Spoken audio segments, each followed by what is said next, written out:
tardes. Nos convoca hoy día el tercer conversatorio que organizamos el Comité de Seguimiento de Niños de Alto Riesgo de la SOCHIPE. Yo soy la doctora Rosario Moore, soy la presidenta de este comité, y nos convoca a celebrar el Día Mundial del Niño Prematuro. Entonces, este día se celebra desde el año 2009 y fue impulsado por la Fundación Europea del Cuidado al Recién Nacido. Después se sumaron otras fundaciones europeas, finalmente también en África, es el Little Big Souls, los March of Dimes de Norteamérica y también una fundación australiana que se llama National Preemie Foundation. Así se configuró digamos, como celebración mundial, ya que ocurría en todos los continentes y para el día prematuro. El objetivo de esto fue crear conciencia, dar visibilidad a los riesgos de nacer prematuro, a las complicaciones que pueden presentar los niños y al impacto que esto genera en su familia. También promover la necesidad que todos y cada uno de los prematuros reciba una atención de salud de calidad. Es así como, perdón, algo pasó ahí algo pasó que no salió todo, pero en el fondo voy a tratar de sacar esta diapositiva, si me permite, Felipe.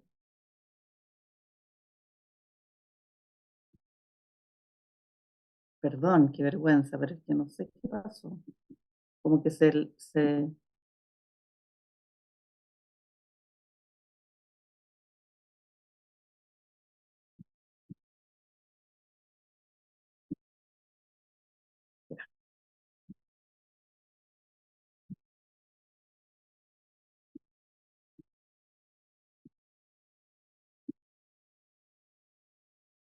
no.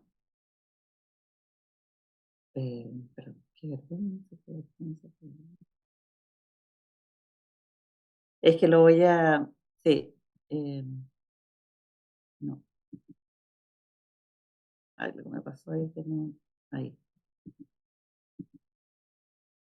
ahí, ya.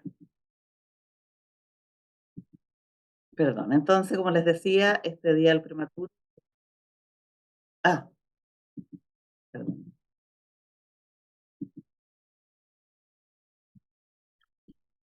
ya,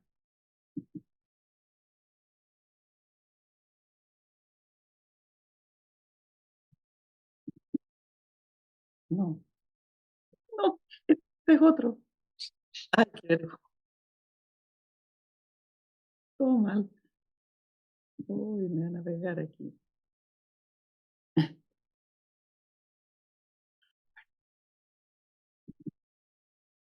Oh, sí, aquí está la ventana, entonces, ¿por qué no lo puedo abrir yo?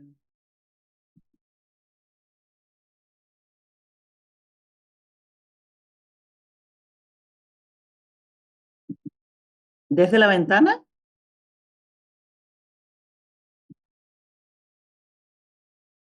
Aquí está, aquí la tengo en mi pantalla, pero sí,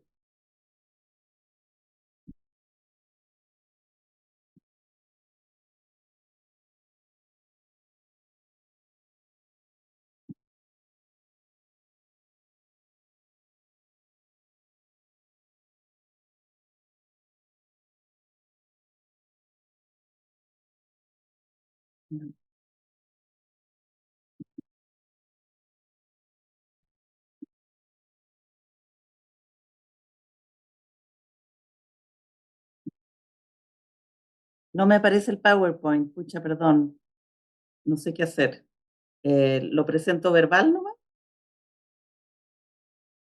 Yo creo, ¿cierto?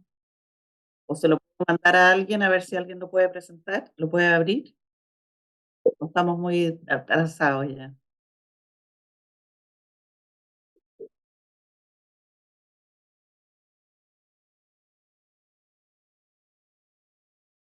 Rosario, decirte porque el tiempo corre. Sí, no sé si.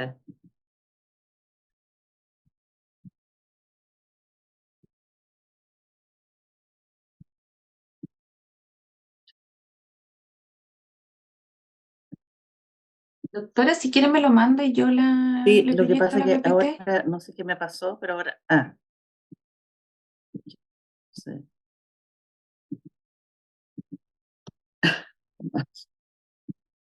ya, ahí estoy. Ahí está, ya, ya, perdón, tanta demora.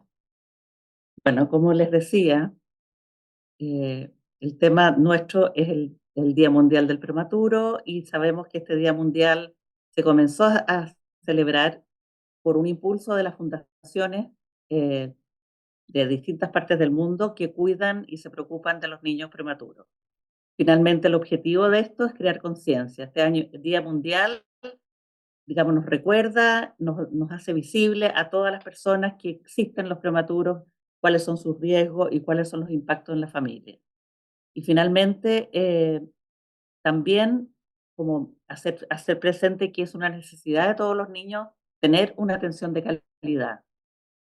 Y un poco sabemos que los prematuros, ¿no es cierto?, nacen antes de las 39 semanas, de las 37 semanas, que son casi 15 millones en el mundo todos los años, ¿ya? Y que de ellos se muere casi un millón de niños todos los años en el primer año de vida. Algunas necesitan lentes, apoyo de audífonos, muchos necesitan terapia, nosotros sabemos, ¿no es cierto?, los primeros años, pero lo que está claro es que todos necesitan una atención de calidad que esté dada por un equipo capacitado y motivado. El lema del Día del Prematuro es algo que todos los años cambia, ¿no es cierto? Y es algo que estamos preocupados de saber cuál es el lema de este año y cómo lo vamos a enfrentar y cómo lo vamos a desarrollar. En este caso, habían 2 lemas que yo encontré, por lo menos. Uno, que es el más, potente, que es de la Fundación Europea, que dice: "Cada año nacen más de 13 millones de bebés antes de tiempo. Acceso a atención de calidad en todas partes", como una demanda, general, digamos. Y por otra parte, hay otro lema más cortito que dice: "Cada día cuenta, cada vida importa". Yo los puse los 2 porque pensé que igual se complementan, ¿no es cierto? Uno nos da como el aspecto general de los programas de salud, de la importancia de tener programas, y el otro es como la cosa más individual de cada niño, que es muy importante que lo sintamos así también. Entonces, el nombre de este convocatorio es La Voz de las Familias, apoyo interdisciplinario. Y aquí nos van a acompañar Araceli Brito, de la Fundación Ley Dominga, Javiera Hernández, de la Fundación Mini Guerreros, el psicólogo Jorge Bustamante, que nos va a hablar sobre intervenciones para el fomento del apego, y también el doctor Gabriel Gatica, que es un psiquiatra infantil que nos va a acompañar en la mesa redonda al final. Así que bienvenidos todos y agradecemos la participación y damos la bienvenida a todos los que nos van a acompañar como invitados en nuestro conversatorio. Y finalmente repito el lema: cada año nacen más de 13 millones de bebés antes de tiempo, acceso a atención de calidad en todas partes. Muchas gracias.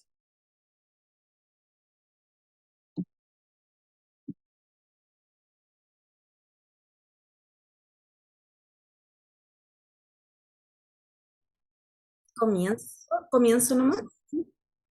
Ya. Hola, buenas tardes. Mi nombre es Araceli Brito. Soy impulsora de la Ley Dominga acá en Chile y además mamá de Dominga y directora ejecutiva y fundadora de la Fundación Ley Dominga en Chile. Estoy muy contenta por esta invitación, ya es segundo año que estoy acá. Para mí es un honor poder compartir con todos ustedes y vengo a presentar un poquito mi área, que es el duelo perinatal. Pero con una pregunta, quiero comenzar con una pregunta, yo no tengo presentación, va a ser muy breve, pero ¿por qué tenemos que despedir a nuestros hijos cuando acaba de comenzar su vida? Y desde esa pregunta quiero comenzar a hablar la otra parte que se vive, ¿cierto? Cuando ese bebé que nace prematuramente o esa guagüita que no alcanzó a nacer con vida, ¿cómo lo vivimos los papás? ¿Qué hacemos para poder salir adelante ante tanto dolor, tanto quiebre del futuro? Porque cuando uno tiene deseos de ser mamá o tiene deseos de ser papá, con ese bebé es el futuro. Uno tiene un futuro con ese bebé. Cuando ese bebé muere, ese futuro se quiebra y tenemos que empezar de nuevo. Es por eso que los pequeños momentos que vivimos con esos bebés, ya sea en la clínica, en el hospital, los días que pudieron estar con vida con nosotros, o en la guatita, ¿cierto? Escuchando sus latidos, esos breves momentos que alcanzamos a tenerlos con ellos son eternos para nosotros, para toda la vida. Por eso es súper importante cuidar esos momentos, cuidar a la mamá, al papá o a la persona significativa de ese bebé en el momento donde esa guagüita está luchando por la vida o por la muerte. Eh, Tratar de darle a esa familia recuerdos tangibles, porque nosotros cuando se nos muere un hijo no, nos quedamos prácticamente sin recuerdo, porque mueren muy pequeñitos, mueren cuando está empezando su vida. Y es por eso que yo les traje algunos ejemplos. Cuando se murió la Dominga, ella murió en la guatita. Y cuando murió la Dominga, yo la envolví con una frazada que no alcancé a ponerla en su cajoncito porque no cabía con tanta frazada. Yo la abrigué mucho porque uno tiene la sensación de que los hijos se van a pasar frío, por lo tanto uno le pone y le pone frazada. Y esa fue la única cosa tangible que yo me quedé de la Dominga que ella usó. Y hasta el día de hoy la tengo aquí en una bolsita Ziploc. Al principio dormí con ella como un año y bueno, luego uno va soltando también, va elaborando el duelo y no lo va necesitando tan cerca, pero hasta el día de hoy está ahí. Y los otros recuerdos tangibles que le podemos regalar a los papás son fotos. También aquí yo les quiero mostrar una foto de la Dominga, chiquitita, ahí está envuelta en la frazada, que son importantes. ¿Y por qué son tan importantes?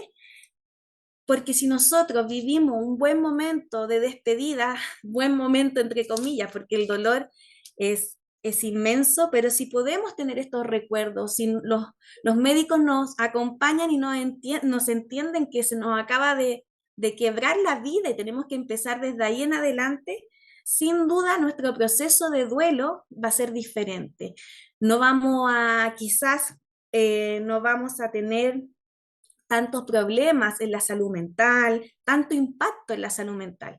¿Por qué? Porque el momento, el cuidado que tuvo mi hijo en la neonatología, el cuidado que tuve yo como padre mientras mi hijo estuvo hospitalizado, fue tan empático, fue con tanto cariño, que hace que mi proceso sea más, por así decirlo, de agradecer al personal que estuvo conmigo, que me acompañó, porque si bien sufrí mucho, el único momento que estuve con mi hija fue maravilloso. Trataron de hacer lo posible y lo imposible para que mi hija estuviera lo mejor en ese momento y para que yo pudiera despedirme de ella dentro de toda la tristeza. La importancia de los momentos en que la noticia se da o cuando a uno le dan el tiempo para despedirse de la guagüita es única. No hay otro. Nosotros como papás en duelo no tenemos más oportunidad que esa. Es ahora o nunca. O nos dejan tener esos recuerdos en ese momento o nunca más los vamos a tener.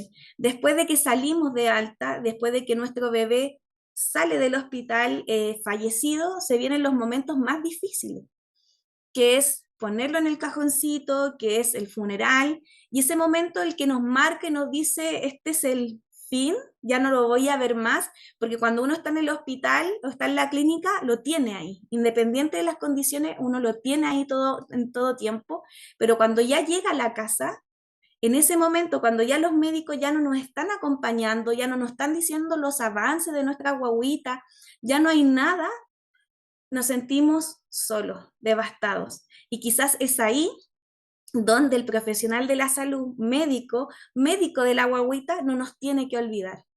Es ahí donde quizás sería muy importante que nos volvieran a llamar a una o dos citas más, aunque no esté esa guagüita viva, para, para poder saber, por último, una cita médica para mostrarnos que hay interés, que hubo una preocupación de que ese bebé sí fue importante y para que nos vayan cortando ese hilo de ir todo el día al hospital y después no ir más de a poquito, porque es fuerte.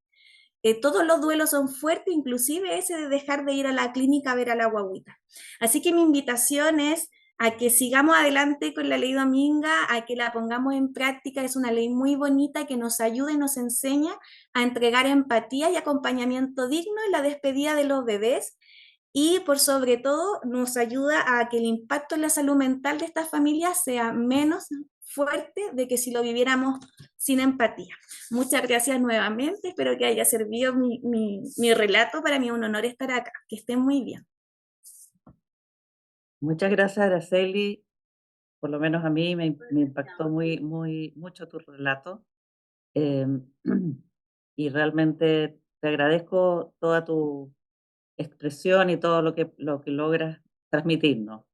Eh, Vamos a responder preguntas y hacerte preguntas probablemente después de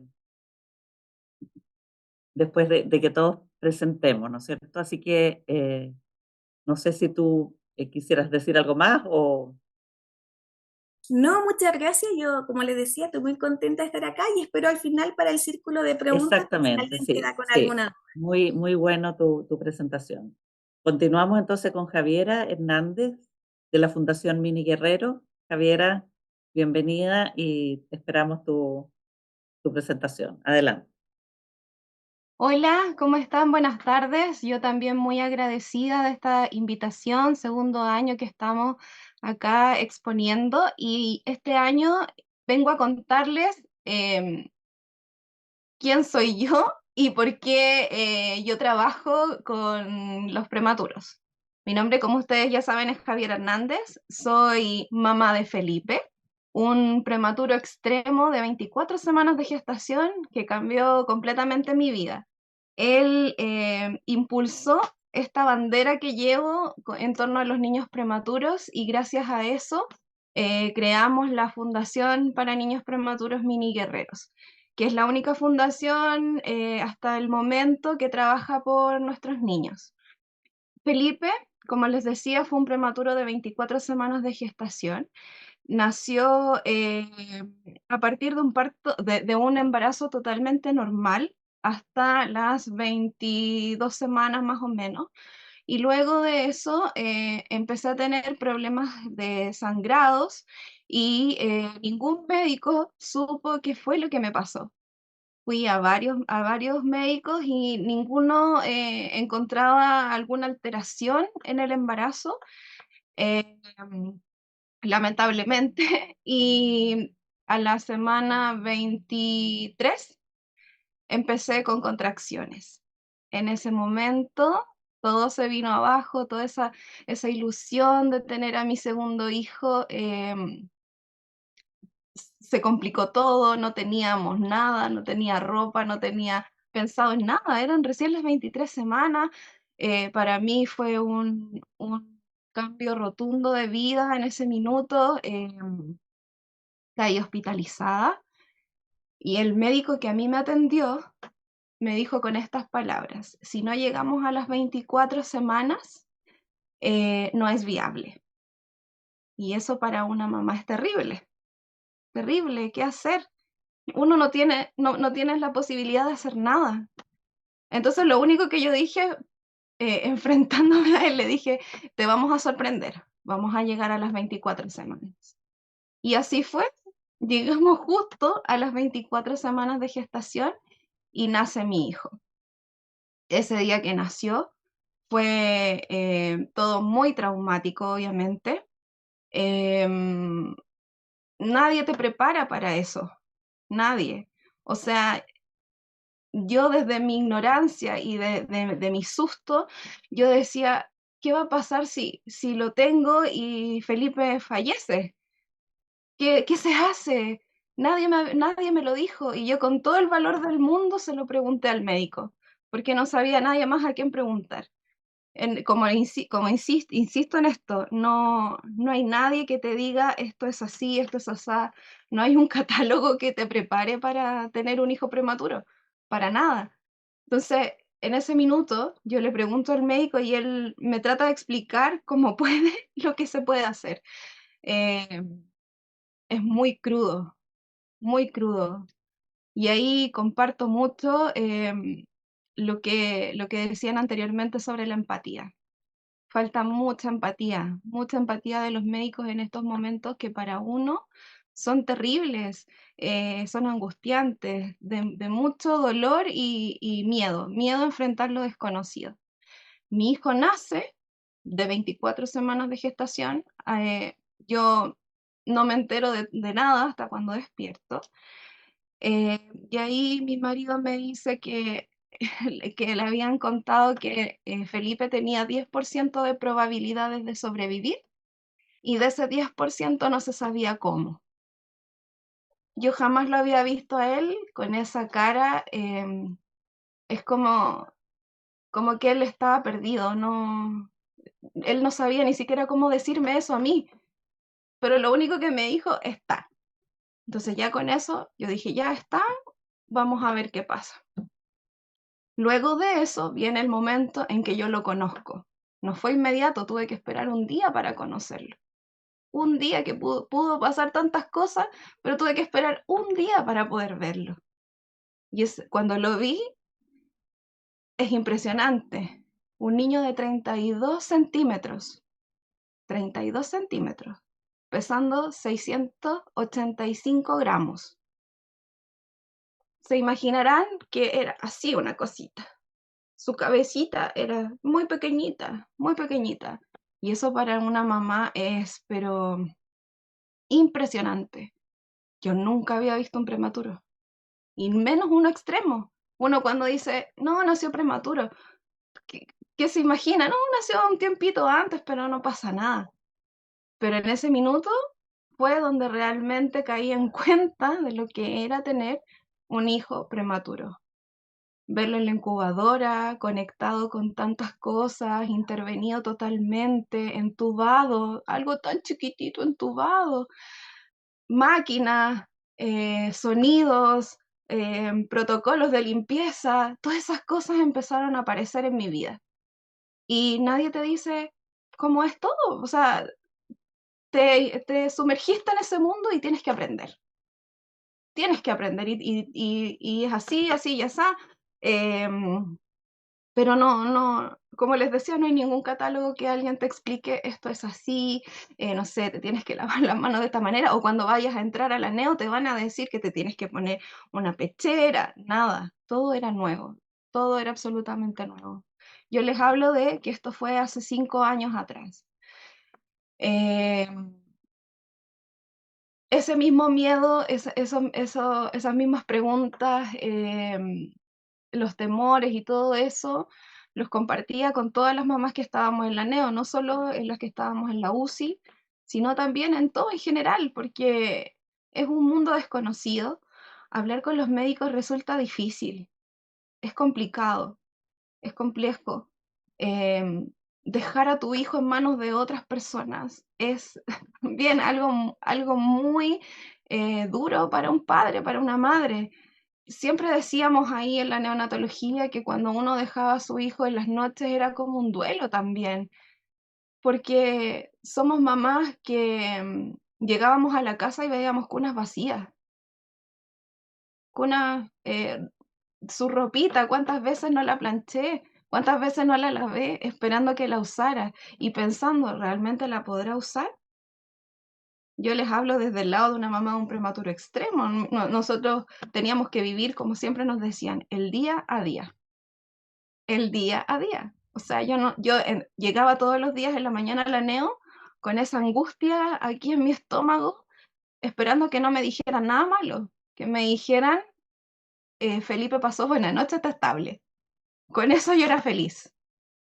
Y muchas veces lo escuché, pero muchas veces me dijeron, está más o menos, em, no está respondiendo bien. También me tuve que despedir de él, estuvo muy crítico en un periodo, tuve que despedirme de mi hijo. Y eso, yo les puedo decir que no hay dolor más tremendo que eso, que tener que soltarlo. Es muy duro soltar a un hijo, porque es lo más tuyo que puedes tener. Y en ese minuto no hay nadie que te acompañe. Es muy solo el camino de la neonatología. porque solo lo vi de papá y mamá. De repente a nosotros nos dejaban entrar cada ciertos domingos a los abuelos, pero quienes estamos ahí al lado de la incubadora, por lo general somos las mamás. Y muchas veces nos mandan, no sé, al psicólogo, que vayamos y siempre mi respuesta era la misma. Mi tiempo es valioso y lo voy a ocupar para estar al lado de mi hijo, porque no sé si lo voy a tener más tarde, no sé si lo voy a tener mañana. Entonces yo les decía, si van a traer un psicólogo acá al lado mío que converse conmigo al ladito de la incubadora, yo feliz, feliz, feliz. Pero no me pidan que me aleje de la incubadora de mi hijo. No, no lo voy a hacer.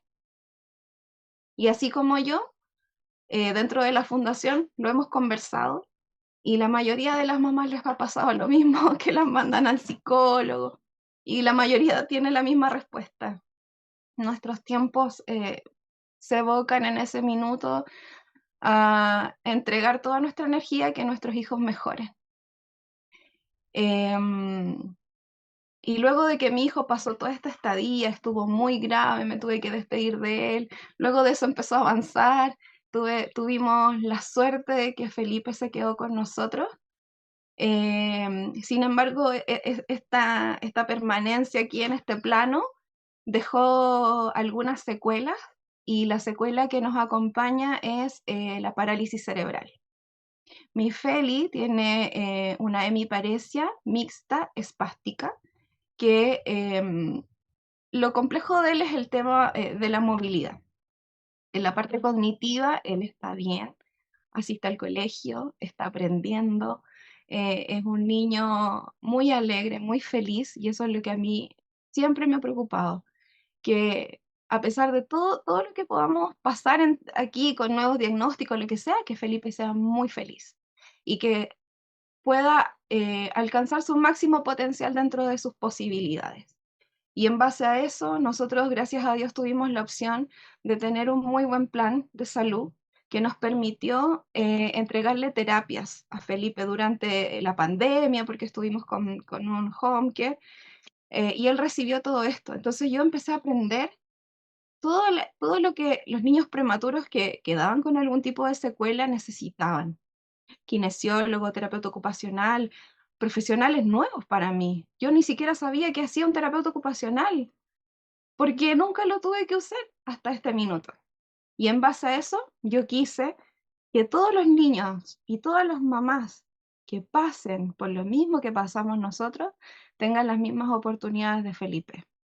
Y en el camino me di cuenta que no era así, que muchas, por ejemplo en pandemia, cuando comenzamos con el tema de la fundación, veían videos por YouTube para saber qué tipo de ejercicios hacerle a sus hijos, en su desesperación por no tener acceso a terapias. Y eso yo dije, no puede ser así.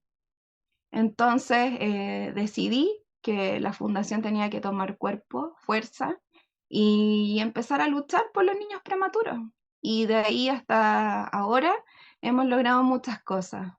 Hemos atendido niños de manera virtual porque no tenemos todavía la opción de estar presencial, pero sí la virtualidad nos ha permitido entregarle terapias o acompañamiento a los papás y ha sido muy, muy importante para ellos. Hemos visto niños que han caminado gracias a los terapeutas de la fundación, que nos han llegado todos esos videos y para nosotros es maravilloso.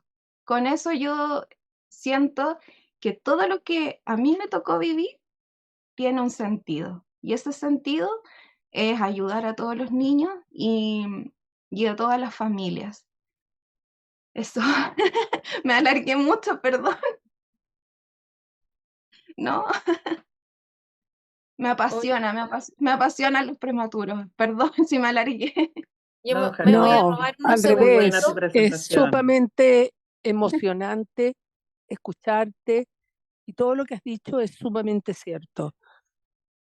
Sumamente. Lo que pasa es que nos falta educar, nos falta entregar el abanico de alternativas que tienen estos niños para ser cada vez mejores. Es así.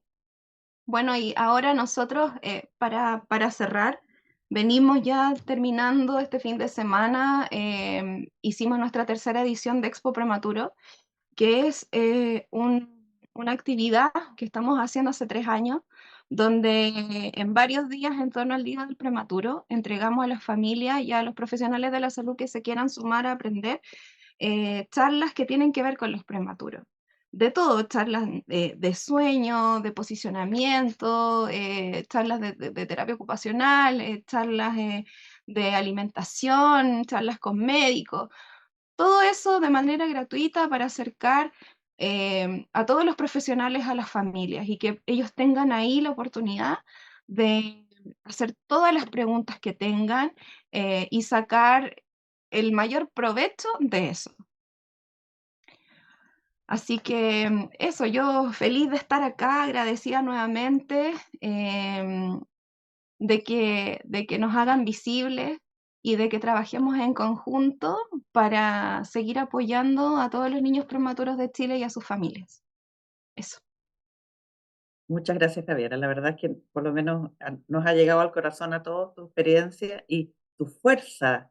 Tú eres una guerrera, realmente, porque has logrado increíble crear algo y ayudar así a mucha gente que lo necesita. Realmente un honor tenerte con nosotros hoy día. Vamos a seguir con el programa y al final va a hacer todas las preguntas, ¿no es cierto? Como habíamos conversado, a continuación nos va a presentar Jorge Bustamante, no es un caso clínico. Jorge es psicólogo y trabaja fomentando el apego con programas que estimulen a los niños que tienen algunas dificultades. Lo vamos a escuchar a él mejor en vez de dar yo las explicaciones. Bienvenido, Jorge. Hola, ¿se escucha bien? ¿Sí? Ok. Sí, voy a presentar primero la parte de las intervenciones basadas en evidencia para darle un contexto al caso clínico que voy a presentar en segundo lugar. Pero quiero darme 10 segundos para agradecer a Araceli y a Javiera. Eh, digamos, este relato que uno escucha muchas veces, relatos distintos, pero que tienen elementos similares a propósito de lo crudo, del trauma, de la angustia de muerte, del pánico, de la resiliencia, del sostener, de aferrarse a, en escenas que son muy duras, ¿sí? Escenas que son muy duras desde los embarazos, desde estos quiebres, estas fracturas que se generan a propósito de las cosas que uno se imaginaba, de la idea que tenía de lo que podía ser un embarazo, de la idea que tenía de lo que podía ser el nacimiento de un bebé. Y bueno, y sostienen, a pesar de todo, dentro de estos escenarios un poco fracturados, a sus bebés, ¿sí? En momentos que son muy difíciles, que son muy intensos, que son muy duros, las hospitalizaciones sí, a pesar de todos los cuidados que se hacen y todos los protocolos para ir centrando los cuidados, centrados en el desarrollo, ir apoyando a las familias y poder sostener cada vez de mejor manera y de manera más integral a estos bebés y sus familias. Son momentos muy duros, son momentos en que se siente la soledad y en que se sostiene la incertidumbre, que es una locura, ¿sí? Lo que describía Javiera, esto a propósito del despedirse del bebé, ¿sí? Cuando va evolucionando en su tema de salud. eh, bueno, son temas muy potentes. Y la base de lo que quiero, digamos, comentar con ustedes, compartir con ustedes, es justamente a propósito de estos elementos, de cómo estos elementos que describen eh, de manera tan desgarradora y bella también y esperanzadora, ¿no? Araceli y Javiera, eh, cómo estos elementos se relacionan con ciertas dificultades que van presentando efectivamente los bebés, cómo nosotros nos vamos poniendo al día, nos vamos actualizando en poder detectar la manera que ellos tienen de ir mostrándonos sus señales de alarma, sus señales de sufrimiento emocional, y cómo podemos ir en el fondo interviniendo de manera cada vez más temprana para poder ayudar a desanudar y mejorar la calidad de vida y, como comentaban también, desarrollar de la mejor manera todas las potencialidades del bebé, ¿sí? Bueno, yo soy psicólogo, trabajo con bebés de 0 a 2 años y también formo parte de una fundación, la Fundación PREM, que es un centro de atención psicológica al bebé prematuro y su familia, y que trabajamos con distintos bebés, distintas derivaciones de bebés que nos derivan de distintos lugares del sistema de atención pública de salud e intentamos darles estas intervenciones, digamos, lo más temprana posible. Entonces, voy a partir hablando de la prematurez y el sufrimiento emocional, que es un riesgo para el desarrollo. Y sabemos, o nos vamos, digamos, actualizando en que las alteraciones en salud mental de los bebés se manifiestan muy precozmente y que revelan en gran parte de los casos o nos hablan a través de lo que aprendemos a observar de un sufrimiento emocional compartido, ¿sí? De lo que estaban describiendo a propósito de estos partos, digamos, o estos embarazos de riesgo, de estas hospitalizaciones, y que estos elementos pueden comprometer este sufrimiento emocional, puede ir comprometiendo seriamente el desarrollo del bebé. Entonces, ¿qué incide en este sufrimiento emocional? Y son muchas las variables. Pensamos primero en el proceso de gestación mental, pensamos en las ideas, las imágenes que la madre y el padre también van construyendo en su mente a lo largo del embarazo biológico, de la madre que se imagina un bebé con elementos positivos y también con sustos, con miedos, con fantasías, de la madre que ella desea ser y del padre que ella desea para su bebé. Y por ponerlo de una manera muy sencilla y estéticamente poco, digamos, organizada quizás, pero el parto prematuro implica un riesgo, ¿sí? Puede implicar un riesgo vital, implica un riesgo para el desarrollo del bebé y genera intensas reacciones emocionales de los padres, que uno cuando intenta como categorizarlas o entenderlas desde algún lugar, se parece mucho a la sintomatología de los síndromes de estrés postraumático y aparecen además elementos de trastornos, digamos, de ansiedad, de cuadros de depresión postparto, eh, por el choque que se genera entre las imágenes, ¿sí? Del bebé ideal y el bebé real. Cosas que uno escucha hablar a los papás, así como las que comentaban recién, y a las madres: me arrancaron un trozo de mí a propósito del parto, no estaba preparada, no entendía lo que ocurría, esta sensación de confusión, sobre todo al inicio, es muy dura, y la angustia de muerte, ¿sí? Pensé que se podía morir, inclusive en bebés que muchas veces desde un punto de vista médico pueden no tener, digamos, riesgo significativo en términos médicos, pero el estar en un aneo y el ver también evoluciones de los bebés que están hospitalizados a los lados, presenciar lo que es un paro, escuchar las máquinas, ver al personal moverse rápidamente para atender a otro bebé, son cosas que muchas veces son suficientes para activar fantasías y angustias de muerte en los padres durante las hospitalizaciones. Entonces el impacto que tiene esto en los padres altera los procesos de crianza y apego. No es lo mismo. ¿Sí? No es lo mismo irse a la casa después de 3 días de hospitalización con un bebé de 37, 39 semanas, de más de 3 kilos, que tener un parto a las 24 semanas, a las 26 semanas o a las 32 semanas. Y los padres se encuentran con un bebé que ha sufrido, y digo se encuentran porque muchas veces pasa tiempo, días o momentos en los que todavía no pueden ir, ¿no? La madre o el padre a encontrarse con el bebé en la neo, que se encuentran con un bebé que ha sufrido lo que ha vivido durante sus primeras horas, ¿sí? De vida, y la comunicación se puede empezar a enredar desde una etapa muy inicial, muy precoz.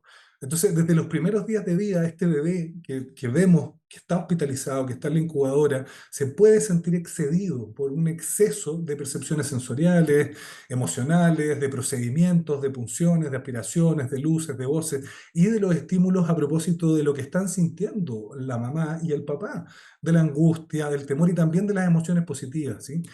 Pero esto puede generar un estrés emocional crónico o agudo. Y frente a esto, los bebés desde muy tempranamente pueden generar conductas defensivas que son observables y que buscan regular los elementos sensoriales y emocionales del bebé, pero que cuando se van cronificando y se van repitiendo, esto puede generar algún riesgo y afectar el desarrollo psíquico, cerebral y el desarrollo integral en general del bebé a mediano y corto plazo. Entonces, viéndolo de manera muy simplificada, sabemos que las hospitalizaciones pueden generar un riesgo, los procesos de separación para el bebé, las separaciones de sus padres y al revés también, como lo describía Javiera, los espacios de separación de los padres con su bebé son muy duros, ¿sí? La salud mental de los padres se afecta durante las hospitalizaciones, la sensación de angustia, de incertidumbre, la sintomatología depresiva, etc. Y la cantidad de procedimientos dolorosos o invasivos que son necesarios para que el bebé se mejore, para que el bebé se alivie y para que el bebé se vaya, ¿no?, a su casa de alta con los padres, también pueden generar algunas secuelas, digamos, no deseadas. Y por otro lado, todas las políticas del el Chile Crece Más, antiguamente el Chile Crece Contigo, y de todos los distintos grupos que trabajamos, ¿no?, como intentando ayudar y poner los cuidados centrados en el desarrollo, van protegiendo, y lo vamos observando en la evidencia, como la lactancia, como todos los proyectos canguro, el apego piel con piel, y el ir convirtiendo las visitas de los padres cada vez más en padres que están a cargo del cuidado de sus hijos, a los cuales nosotros apoyamos, mientras ellos sostienen a los hijos durante la hospitalización, que ojalá sea o es, digamos, o vamos avanzando un poco hacia ese norte, que ese sea, digamos, el objetivo, ¿no?, la meta. Entonces, cuando nos encontramos con neonatos menos reactivos, un neonato de 30 semanas no se comunica igual que uno de 35, ni que un bebé nacido término, con una disminución de la sensibilidad parental, porque la angustia, la incertidumbre y el estrés hacen que sea más difícil para los padres poder leer e interpretar las señales comunicativas de los bebés mientras están hospitalizados. Entonces, esto genera que empiecen a haber dificultades tempranas en la comunicación. Y esto pone en riesgo la capacidad de los bebés y de los padres para sincronizarse desde lo afectivo y desde lo conductual. Y esta capacidad de sincronización sabemos que es fundamental para el desarrollo integral de un bebé durante sus primeros 18 o 24 meses de vida. Entonces, perturbaciones sostenidas en esta área ponen en riesgo el desarrollo del bebé. Y la gran pregunta que nos hemos hecho en distintos grupos, con distintos grupos de trabajo, muchas personas que están acá presentes en la misma charla, es ¿qué podemos detectar entre el momento del alta, el momento en el que el bebé se va a la casa con 40 semanas de edad corregida, con 1, con 2 meses de edad corregida, hasta el periodo en que solemos realizar los primeros diagnósticos de trastornos de espectro autista, TGD, trastornos del lenguaje, trastornos del ánimo, u otro tipo de afectaciones? Porque pasa un periodo muy importante en que los bebés nos empiezan a mostrar señales a propósito del estrés emocional, de que se están sintiendo sobrepasados y de que están empezando a desconectarse del espacio de relación con el ambiente. Pero necesitamos algunas, digamos, guías para poder leer e intervenir tempranamente esto. Ahora, sobre las señales de estrés, ¿sí?, lo primero que vamos a ver a propósito de los que nos comunica el bebé es el retraimiento relacional. Entonces, los bebés no suelen exhibir síntomas clásicos en salud mental, pero nos comunican su estrés, su ansiedad, su confusión a través de alteraciones en distintas áreas. Una es en lo relacional, en el vínculo, en el apego, y lo observamos a través del retraimiento relacional, o sea, del bebé que empieza a estar cada vez menos disponible para interactuar con un otro. En la alimentación, a través de distintos trastornos de alimentación que muchos tienen que ver con el tema de lo relacional y lo vincular, y también en algunos trastornos del sueño que no vamos a poder profundizar en esta presentación. Entonces, sabemos que los bebés prematuros presentan riesgos, digamos, aumentados en desarrollar distintos elementos como déficit atencional, trastornos de apego, trastornos de ansiedad y fobia, todo el tema de las prevalencias de los trastornos del espectro autista. En la medida en que va bajando la edad gestacional al momento de nacer, las prevalencias y los uxoratios van aumentando. Sabemos también que los bebés prematuros presentan un mayor riesgo de desarrollar más dificultades de alimentación, más síntomas fisiológicos, más conductas selectivas y restrictivas, y más comorbilidad en bebés que han sido alimentados por sonda nasogástrica, y más alteraciones en general, ¿sí? Y que los padres de los bebés que son hospitalizados, estos padres guerreros, ¿sí?, que sostienen a sus hijos, que sobreviven con ellos durante las hospitalizaciones, esto también genera un desgaste. Y estos padres y estas madres también dan cuenta de mayores síntomas de depresión postparto, de estrés postraumático, y sobre todo, y acá, digamos, hablo de investigación, pero también de una opinión personal a propósito de la clínica, desde la experiencia del trabajo con los padres, lo difícil, lo que nos cuesta detectar los síntomas de estrés postraumático, lo colado que pasa la sintomatología de estrés postraumático, que se puede mantener hasta los 2 años de vida del bebé y que puede dificultar muchísimo los espacios de relación. Para que un bebé se desarrolle necesitamos un bebé que esté disponible, que quiera interactuar con otros, pero también necesitamos de adultos que estén en su mejor estado, en su óptimo estado de salud posible, y que puedan sostener, acompañar, envolver e interpretar a ese bebé que se está desarrollando. Entonces, cosas que utilizamos para evaluar, escalas de desarrollo psicomotor, en algunas instituciones se ocupa el Ages and Stages, aunque la parte del desarrollo socioemocional se hace a través de preguntas dirigidas hacia los padres, y nosotros sabemos que en algunos casos, cuando la salud mental de los adultos está afectada, la descripción de lo que ellos ven puede diferir un poco de lo que ve o de lo que evalúa un observador externo que evalúa directamente las conductas del bebé. También utilizamos el MChat en distintos lugares, y la propuesta un poco del equipo es que desde los primeros meses de vida podríamos detectar, intervenir y quizás prevenir.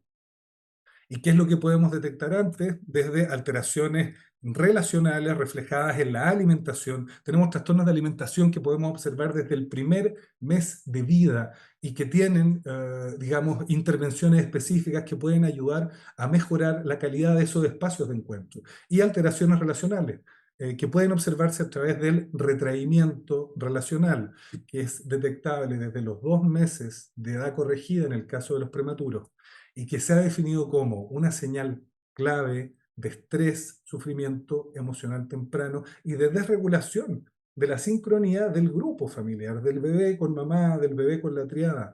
Como una conducta defensiva, es un bebé que está diciendo: estoy superado, esto está muy difícil lo ambiental, me voy a desconectar, ¿sí?, para poder defenderme. Y eso a su vez va poniendo en riesgo su desarrollo social, cognitivo y emocional. Y probablemente, por lo menos hasta lo que hemos, digamos, investigado hasta ahora, la primera señal de alarma de riesgo en el desarrollo socioemocional del lactante que hemos podido observar desde lo conductual. Entonces, la manifestación clínica es un bebé que no está disponible o que está por debajo en el despliegue de sus capacidades de comunicación. Es un bebé que va perdiendo vitalidad y se va dando un vacío en el espacio de relación. Es un bebé que se repliega, que se inhibe. Implica un sufrimiento. El bebé que se inhibe y se congela habla de que está sufriendo. El nombre original de la escala en francés es Alarme de Tres bebé, y de tres se puede entender como angustia, socorro. Es siempre una situación de urgencia, ya que el retraimiento es un aspecto clave en la clínica de grandes categorías psicopatológicas de la infancia temprana, pero podemos observarlo antes de establecer estos criterios diagnósticos. Voy a mostrar un video muy breve a propósito de 2 bebés que, digamos, van a su control de los 2 meses, para mostrar dónde se pueden empezar a observar desde muy temprano, desde los 2 meses de edad, corregida diferencia. Tenemos el primer bebé, que es un bebé de desarrollo normal, 10 segundos, y el segundo video, que es de otro bebé que tiene una duración similar. Vemos el contacto visual, está sin audio a propósito, o muy bajito, ¿sí? Hay toda una comunicación muy fluida, ¿sí? Hay toda una movilidad, una expresión facial. O sea, había un diálogo exquisito, ¿no?, que se generaba entre este bebé y el adulto que lo estaba acompañando. Y este segundo bebé tiene un puntaje de retraimiento, y me interesa que se fijen en el contacto visual que tiene con la pediatra. O sea, primero evita, ¿sí?,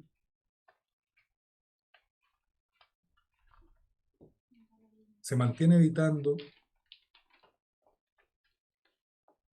y hay un momento, que ojalá lo alcancen a ver,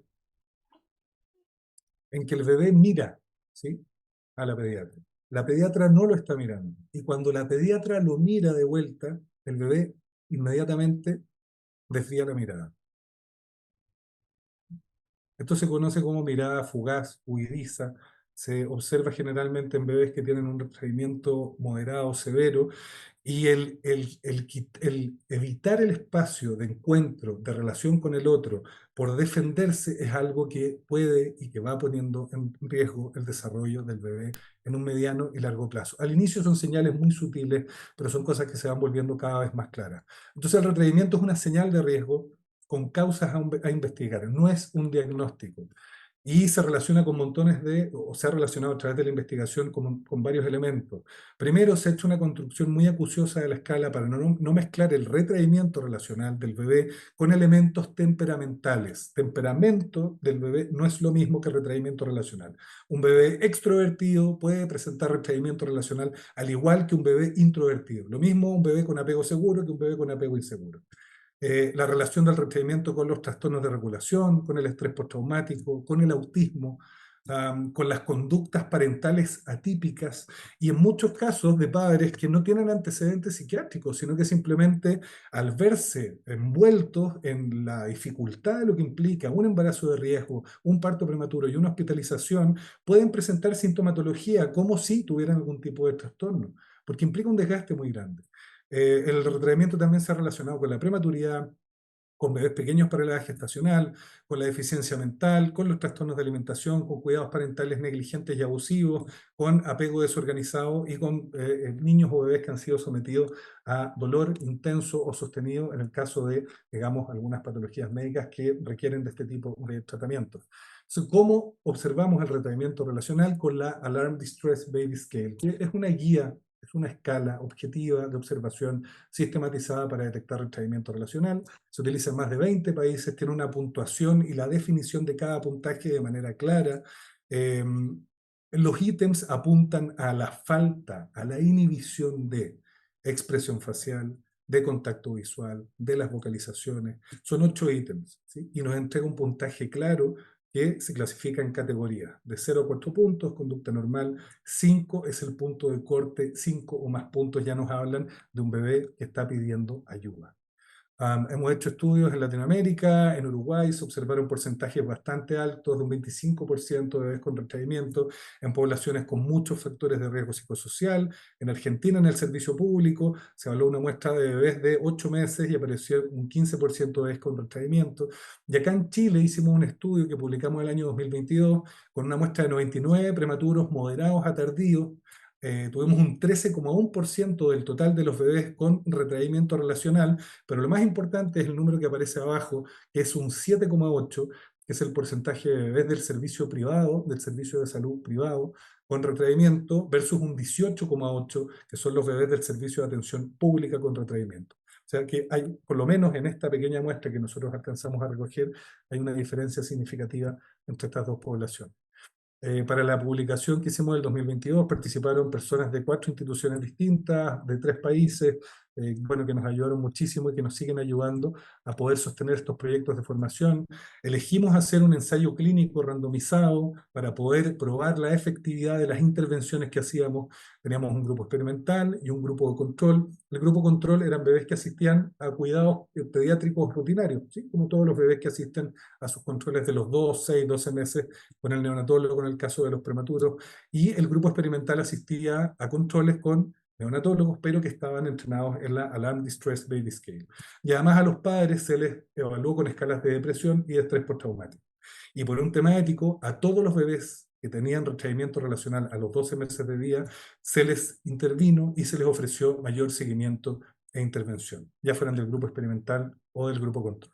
Lo interesante de esto es que observamos en los 3 momentos de evaluación, a los 2 meses de edad corregida, a los 6 meses y a los 12 meses de edad corregida, estas 2 columnas, la verde, Calypso, es del grupo de control y la color lila es del grupo experimental. En un primer momento, en 4% de los bebés del grupo control tenían retraimiento y en el grupo experimental eran un 22%. A los 6 meses, o sea, luego de 2 intervenciones, que la intervención se realizaba durante el mismo tiempo del control ambulatorio que hacían con el neonatólogo, el retraimiento en el grupo control había aumentado un 10% y en el grupo experimental había disminuido un 6%. Y finalmente en la tercera intervención a los 12 meses, en el grupo experimental el retraimiento había disminuido un 4% y en el grupo control sin intervención había aumentado hasta un 22%. O sea, cosas que podemos hipotetizar dentro de todas las limitaciones del estudio es que al intervenir o al asistir a controles pediátricos con pediatras entrenados en la escala o con profesionales de la salud entrenados en la escala, disminuye el riesgo del desarrollo de estas señales de alarma y que al no detectarse y no intervenirse el retraimiento relacional tiende a aumentar durante el primer año de vida. Además encontramos correlaciones que tienen mucho sentido entre el retraimiento del bebé, o sea, el sufrimiento emocional del bebé y síntomas clínicamente significativos de depresión postparto y de estrés postraumático en la madre a los 12 meses y de estrés postraumático en el padre a los 12 meses. O sea, que el sufrimiento emocional y la salud mental del bebé se correlaciona con la salud mental de los adultos. Tenemos varios proyectos funcionando en este minuto, los proyectos de la clínica alemana, del Hospital San José, de la Fundación PREM, un proyecto precioso que está llevando a cabo el equipo del Hospital Sotero del Río, junto con la doctora Marcela Díaz, la doctora Ivonda Premont y la doctora Enrica Pitaluga, en bebés menores de 32 semanas de edad gestacional y que nacieron con menos de 1.500 gramos al momento de nacer.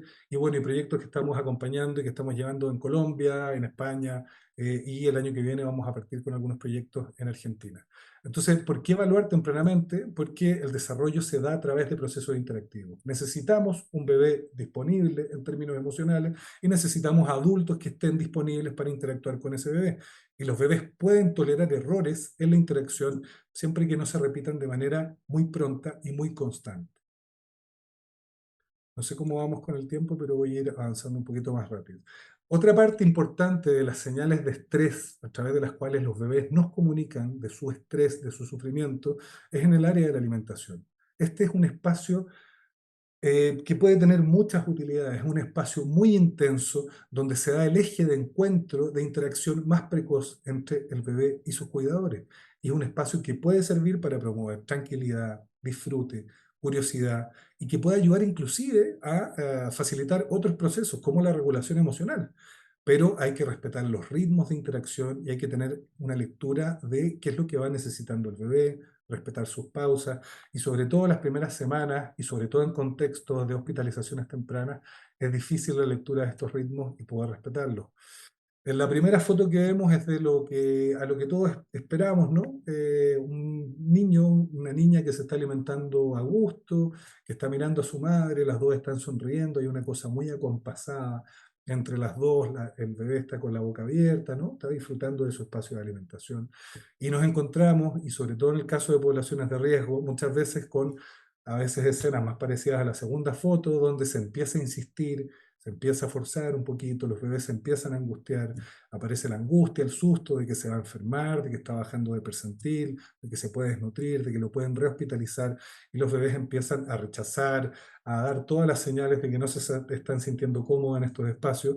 Y la foto de más abajo es, digamos, lo más complicado que encontramos en esta área de la alimentación, que es ya llanamente la coacción alimentaria, que es cuando al bebé se le fuerza para alimentarse.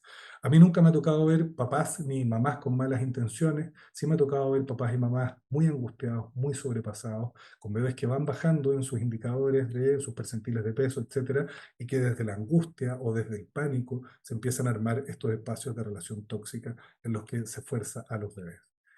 En general, los niños y niñas con una buena salud o nacidos a término tienen una capacidad innata para alimentarse y para ir regulando sus aportes y van aprendiendo pautas de alimentación.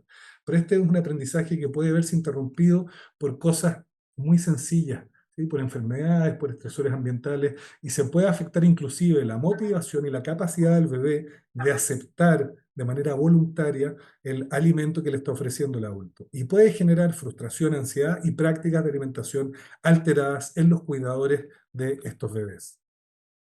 No existe una definición universal para los trastornos de alimentación, siempre es importante lo multifactorial, o sea, considerar todos los elementos que puedan estar a la base de la etiología y en la planificación de la intervención también. Esto hay que planificarlo de manera interdisciplinaria, desde la experiencia del gastroenterólogo, el neonatólogo, de la terapeuta ocupacional, de la fono, del psicólogo o la psicóloga, o sea, de todos los especialistas que puedan ayudar a ir entendiendo parte del puzzle sobre la etiología, desde dónde viene este trastorno de la alimentación, en general ayuda a que las intervenciones sean mucho más efectivas.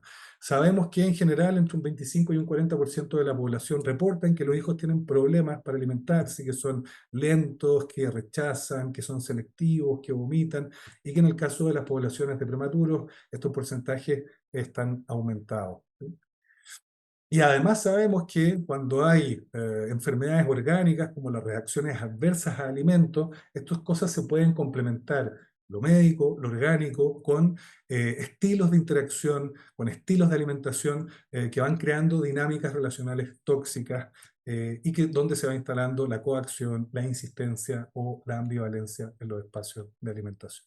Hay muchos trastornos de alimentación que están muy bien definidos en manuales que nosotros manejamos, como el DC-03, el DC-05, manuales americanos que son mucho más estructurados y más claros para explicar distintos trastornos, y otros manuales, como los manuales europeos, el Tratado Europeo de Psiquiatría y Psicopatología de la Infancia y la Adolescencia, que son mucho más útiles en la descripción de la etiología y en guiarnos a propósito de la intervención. Pero tenemos de dónde sostenernos para poder realizar estas intervenciones desde muy temprano con los bebés, ¿sí? No voy a poder entrar en el detalle, digamos, porque no tenemos tiempo. Entonces, vamos pensando en un dispositivo, en una manera de poder primero, cuando aparece la señal de alarma, que es lo de que detectamos, por ejemplo, el requerimiento relacional, pensar en la etiología.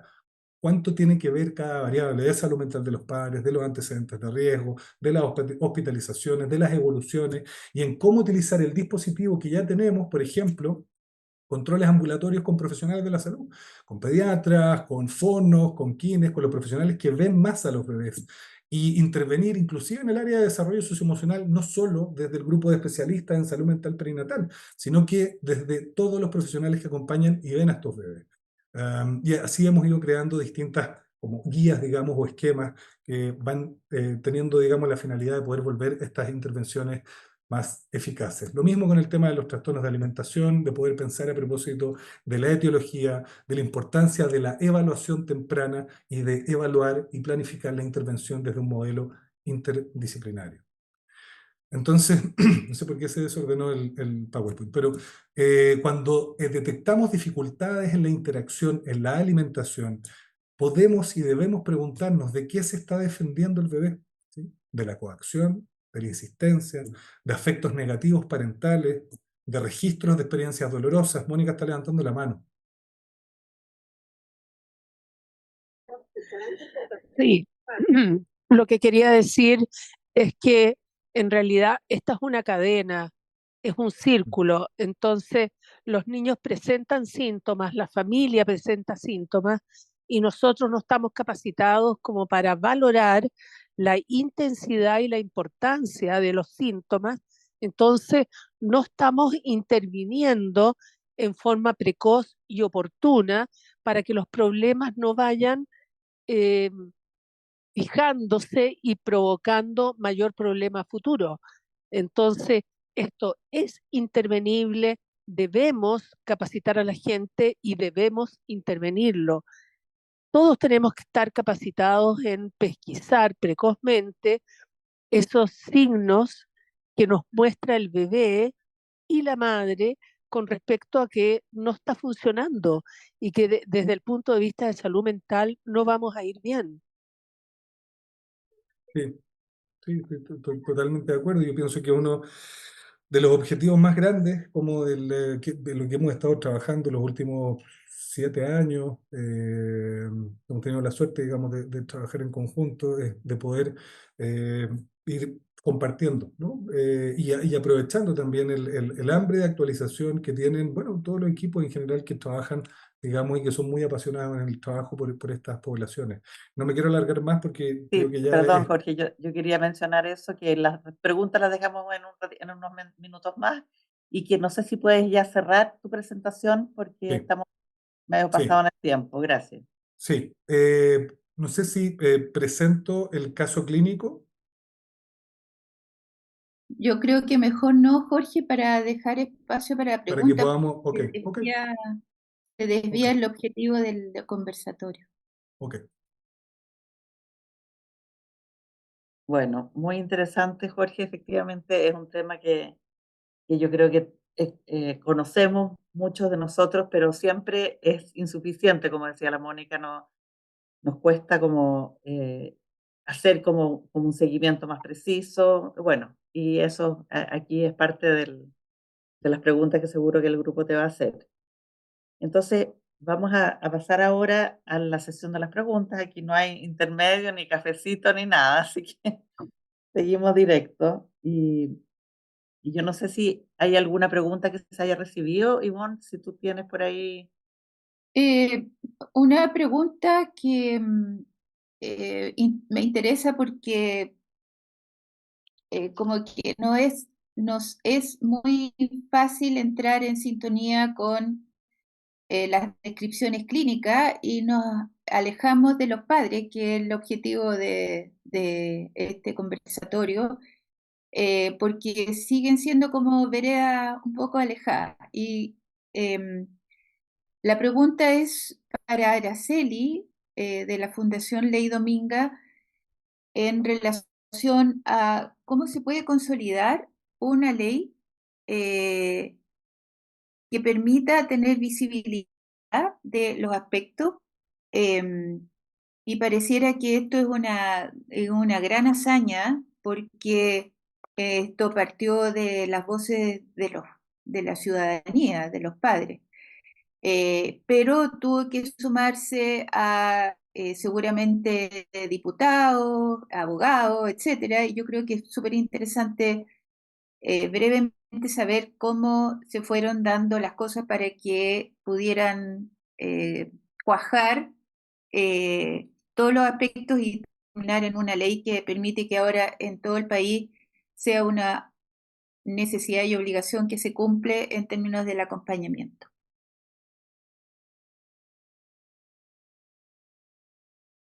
Hola, perdón, justo se desconectó mi internet, entonces no alcancé a escuchar la pregunta completa.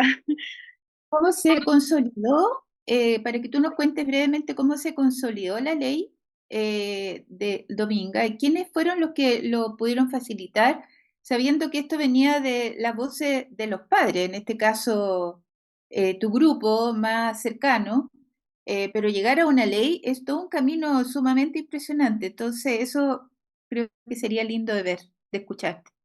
Sí, bueno, no fue fácil, la verdad es que comenzamos primero vivir la muerte de mi hija y tratar de salir de ahí y hacer algo ya fue bastante difícil.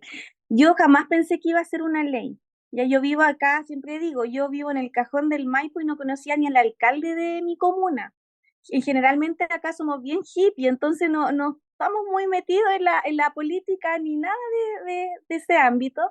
Pero lo que me pasó a mí fue que vivimos con mi esposo y con la experiencia de mi hija eh, falta de protocolos. Ya nunca pensé de que fueron malos ni lo hicieron con querer, sino que la verdad es que nadie les había enseñado al personal de salud cómo enfrentar la muerte de una bebé y cómo hacerlo con los papás para que ellos lo vivan de una manera lo más resguardado y empático posible.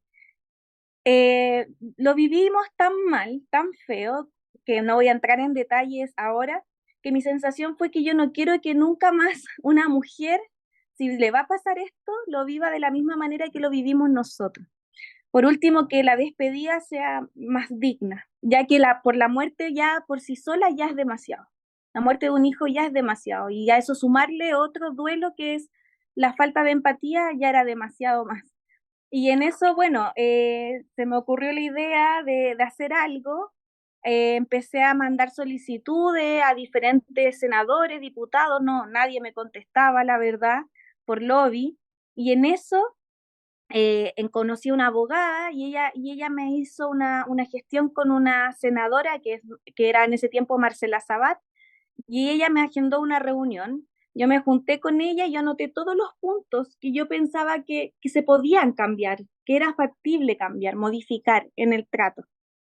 Ella me escuchó, ella me dijo que jamás nunca se le hubiese ocurrido de legislar con esta materia, éramos tantas personas sufriendo este dolor y de manera tan invisible.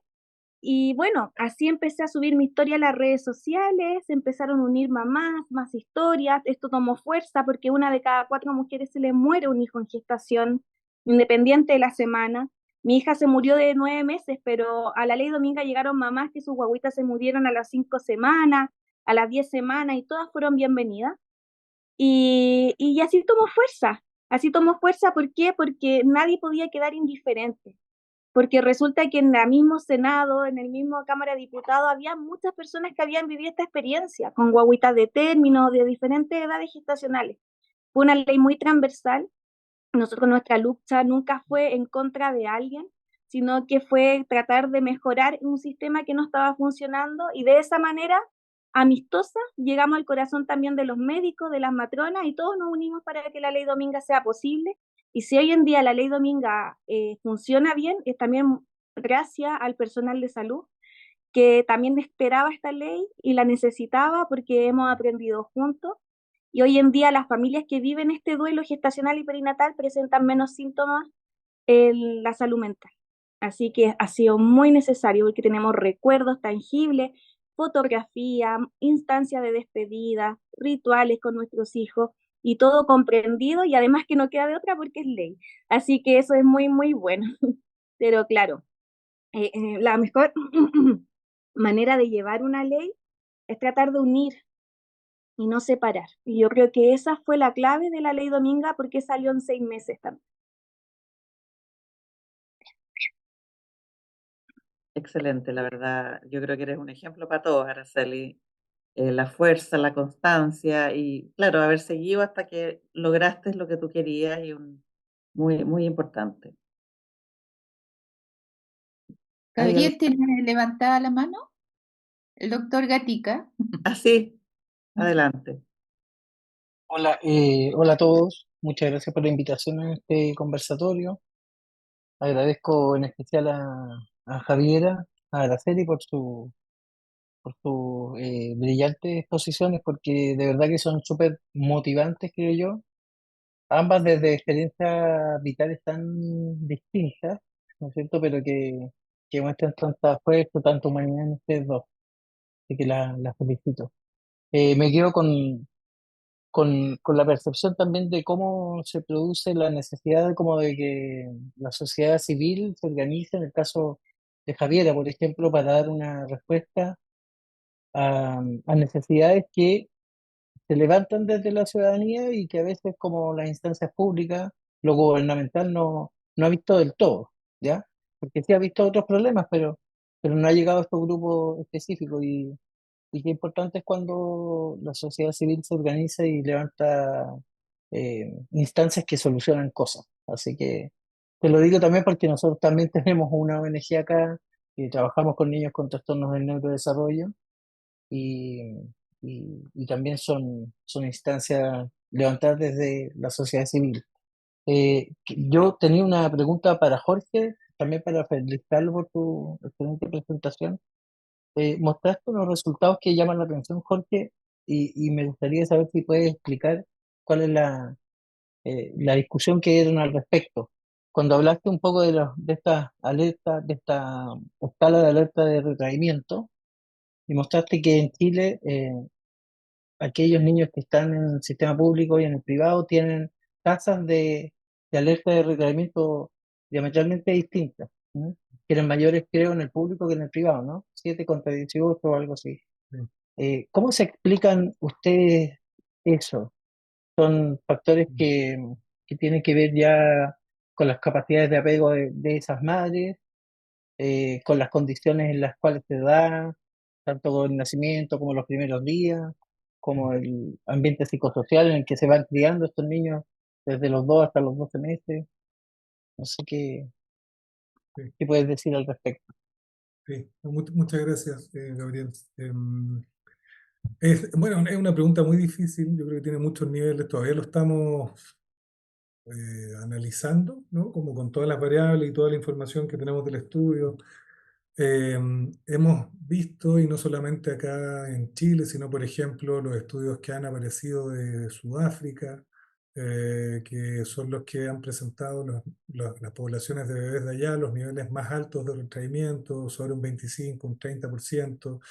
Y en general, algunas de las hipótesis que se han podido levantar hasta ahora tienen que ver en parte con lo socioeconómico, tiene que ver en parte con el nivel de educación, tiene que ver en parte con, bueno, con otros factores de riesgo psicosocial. Una de las cosas que nosotros sí observamos dentro del estudio acá era la dificultad para poder acceder, por ejemplo, a intervención con equipo especialista en salud mental y con, qué sé yo, psicólogos, psiquiatras, ¿sí? Nos tocaba ver que con todos los esfuerzos que se hacían en el hospital, en el fondo apenas se detectaba o aparecía un papá o una mamá con puntajes, digamos, sobre el corte, en estrés postraumático o en depresión postparto, inmediatamente se hacía la derivación, pero claro, a veces podía demorarse un mes, 2 meses. ¿Sí? En algunas ocasiones la primera derivación era con un médico general y después llegaba a ver a un psiquiatra. Y en general, cuando detectábamos esto en gente de la clínica, la derivación se demoraba menos de una semana. ¿Sí? Entonces, en un periodo muy breve de tiempo, ya se encontraban con un diagnóstico con un especialista y con un apoyo farmacológico, en el caso de que correspondiera, en una de todas las áreas, ¿no? En la que necesitaba ser apoyada ese grupo familiar, esa familia. Entonces, yo pienso que eso tiene mucho que ver. Nosotros también al principio pensamos que podían haber otros elementos, como la cantidad del tiempo de visita, pero la verdad es que las principales como diferencias las hemos encontrado en esas áreas, ¿sí? Muchas gracias. Tengo otra pregunta para Jorge también. Tú hablaste de la sincronía de la madre con el bebé y me imagino que también el padre con el bebé. Eh, yo entiendo que esta sincronía incluso está mediada por neurotransmisores durante el embarazo. Em, yo creo que no le prestamos suficiente atención a eso, pero me gustaría saber cómo eso se comparte con el padre que también logra la sincronía con los bebés y sufre también cuando no van por el buen camino de término. Si nos puedes hablar Sí, de eso. yo pienso, voy a hablar inclusive de un tercero, ¿sí? Porque puede ser un padre, en el caso de que no haya un padre, puede ser una abuela.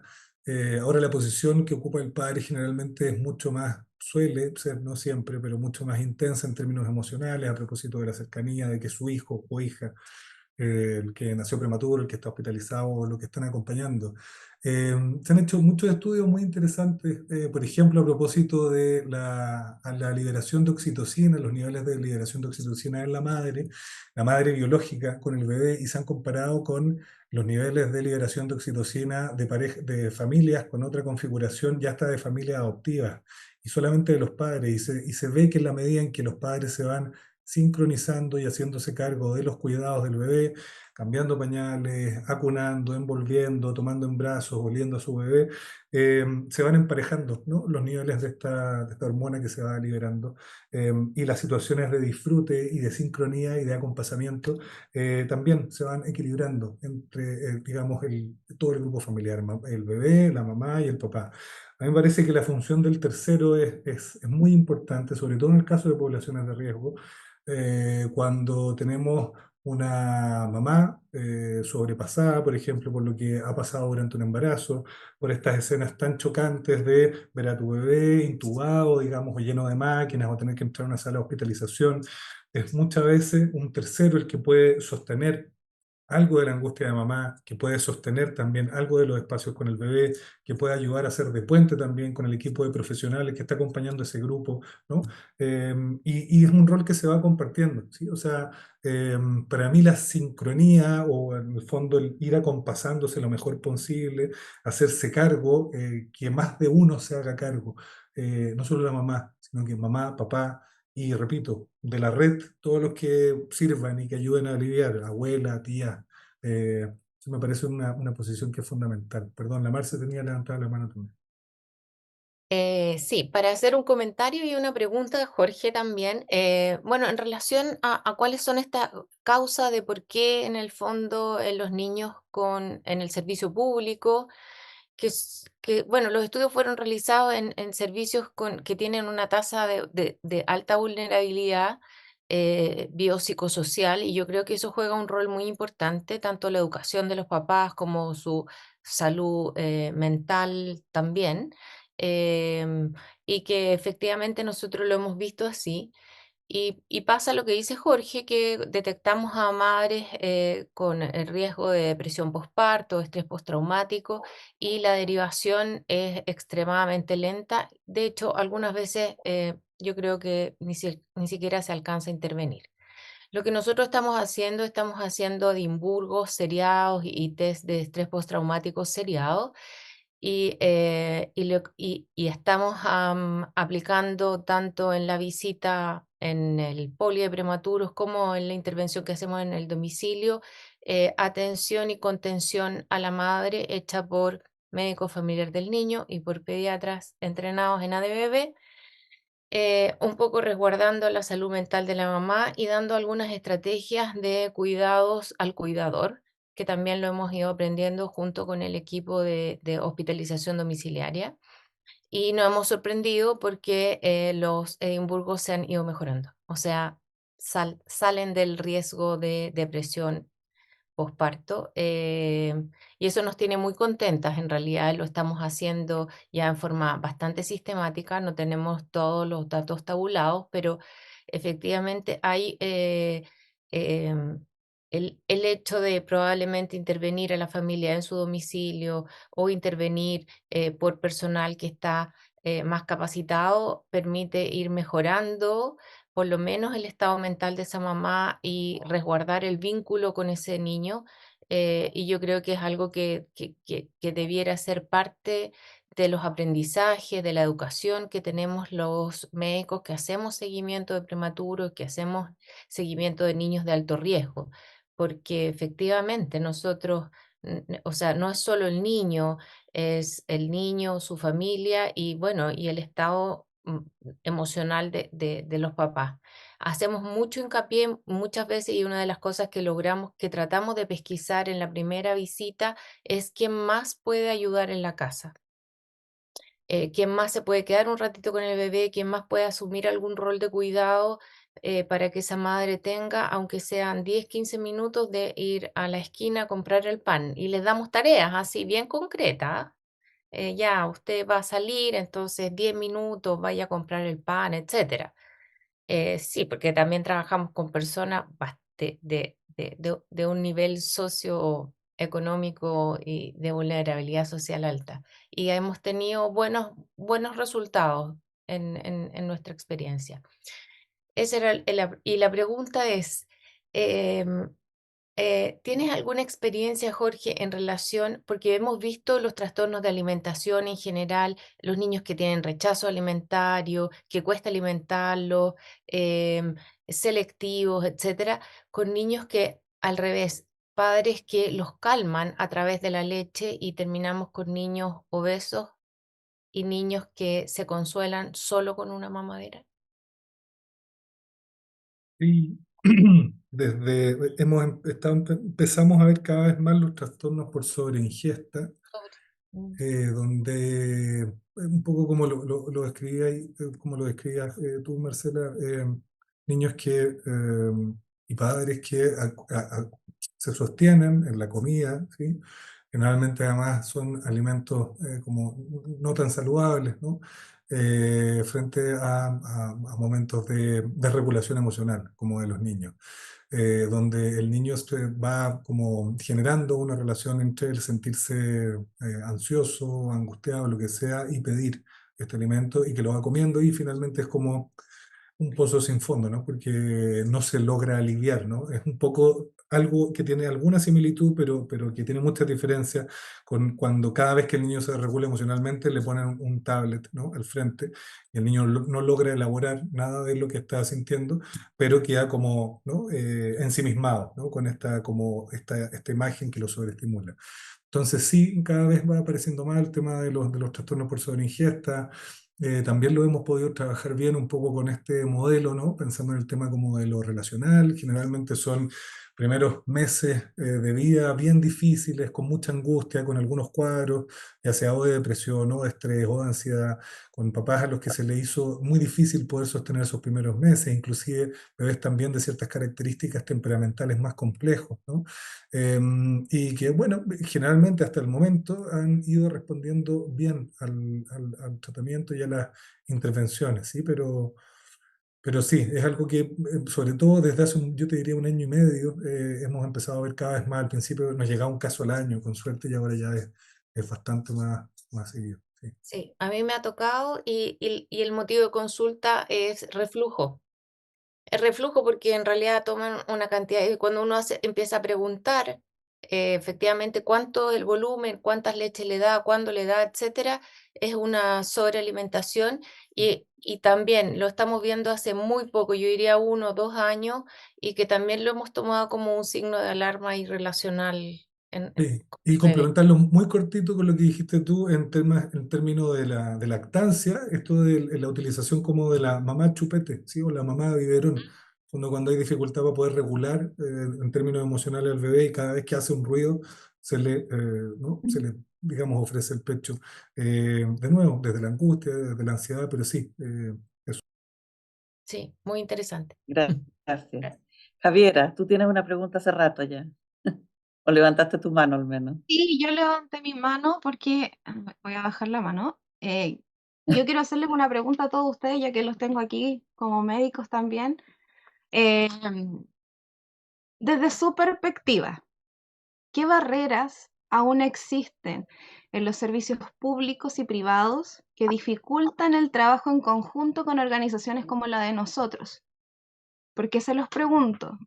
Porque en algún minuto nosotros hemos tratado de contactarnos con hospitales, con clínicas, para que todos queremos que avanzar en temas de prematuro.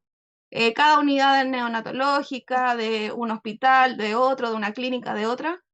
Pero, ¿qué pasa con el trabajo colaborativo? Nosotros no hemos recibido, por ejemplo, feedback de eso. Eh, Nos encantaría hacer charlas, llevar nuestra visión a los papás. Es distinto cuando es un papá que le habla a otro papá que un médico a un papá. Entonces yo siento que falta ese trabajo colaborativo y les pregunto a ustedes qué estrategias se podrían implementar para poder fomentar esta colaboración. Eso. Yo quiero colgarme de eso mismo, Javiera, porque yo quería hacer la pregunta si a través del ministerio, y aprovechando que está Loreto, estas alianzas que permiten hacer iniciativas asociativas, entonces tiene que juntar todos los actores y poder impulsar cosas, porque el ejemplo de la ley Dominga y de las otras leyes parten porque se juntan muchas cosas en un momento que permite hacer una canalización. Y yo sé que a través del ministerio están todos los programas del Chile Crece Contigo, hay una serie de obligaciones de pasar los test de Edimburgo, de las derivaciones y todo, pero parece que está todo escrito en el papel para, en forma muy pragmática, abordar esto, pero no desde el corazón. Y cuando uno escucha los testimonios de ustedes, es como que pongámonos ya a hacer cosas. A nosotros nos pasa lo mismo, Javiera, a nosotros como comité de la Sociedad Chilena de Pediatría, en que pareciera que hablamos en el desierto y nos cuesta un poco eh, meternos en las áreas que nosotros sabemos, y eso que somos pediatras, neonatólogos, toda la cosa. Entonces, es probable que uno espere que alguien haga una convocatoria y esta es la idea, pienso yo, de los conversatorios, de que se den los espacios, pero siempre queda uno como medio corto, o sea, más que corto, con todos los temas que se deben abordar a partir de un embarazo que o no llega a término o que hay una serie de desconocimiento de las cosas que ocurren después. Hay un día del prematuro, hay muchas cosas, pero pareciera que nosotros, esto es muy cortito, le pedimos a los medios que nos dieran espacio en la televisión, en la prensa, por el día del prematuro. Cero, cero. Era mucho No, más... no hubo cobertura. Este año no hubo cobertura porque Nada. nosotros también con Expo Prematuro no pudimos. El año pasado tuvimos con Expo Prematuro harta cobertura. De medios, de buenos medios, estoy hablando, no sé, de Megavisión, de Canal 13, de la radio Bio Bio. Tuvimos harta presencia en prensa. Pero este año no, lamentablemente. Porque no es un punto de prensa interesante porque habían otros más interesantes. Sí, ese es Eso, el problema. Hay otros temas que están dando vuelta, que circulan, que tienen, ¿cómo más decirlo? de- Sí, sí, Sí, y aprovechando ahí, ya que mencionaron que está Loreto, me parece, Sí. eh, preguntar por las intervenciones también que se hacen para los prematuros a partir del Chile Crece. No sé si, porque yo hice una tesis con el Chile Crece Contigo y los prematuros, y bajo mi parecer estamos muy al debe. Tengo que decirlo, lamentablemente, porque, por ejemplo, yo sé que existe no sé cómo decirlo, un pack que se le entrega a los padres de prematuros. La Juar. Una Juar, perfecto, una Juar. Pero esa Juar es para niños que son más grandecitos, para los papás de prematuros extremos no hay nada. Y ahí quedamos nosotros que somos papás de prematuros extremos también ahí un poquito al debe. Tenía que decirlo, perdón. No hay problema. Aprovechar. Voy a evaluar si la próxima invitación me voy a enfermar. No me van a invitar más a mí. Mira, yo entiendo, de hecho estoy acá, no sé, no en estrictamente mi rol desde el ministerio, soy una profesional que le importa mucho el tema de prematuros y que he tratado de avanzar con todas las limitaciones que tenemos en el sistema, ¿ya? Yo te diría, o sea, lo sabemos, el tema de la neonatología en particular, de los cuidados neonatales, de los niños que se enferman, los recién nacidos enfermos en general, tenemos muchas cosas que mejorar. Entonces, hay deficiencias del sistema que de por sí están. Hay una lentitud que también es propia del sistema público, considerando que cualquier cambio puede generar movimientos importantes. Estamos hablando de cambio a nivel nacional, que requiere presupuesto, y aunque suene cliché decirlo, que las necesidades son infinitas y los recursos son sumamente limitados en salud pública. A eso se agrega que los establecimientos de salud, además, los grandes hospitales son autogestionados, entonces son bastante independientes y los servicios de salud también son súper independientes. Puede ser complejo, ¿ya? Sin embargo, yo sí creo que estamos avanzando. He aprendido a avanzar en lo que podamos, que esté en nuestras manos, y a veces se empiezan a dar estas oportunidades, ¿ya? Entonces ahí, Javiera, yo aprovecho también de autocalzarme con cosas.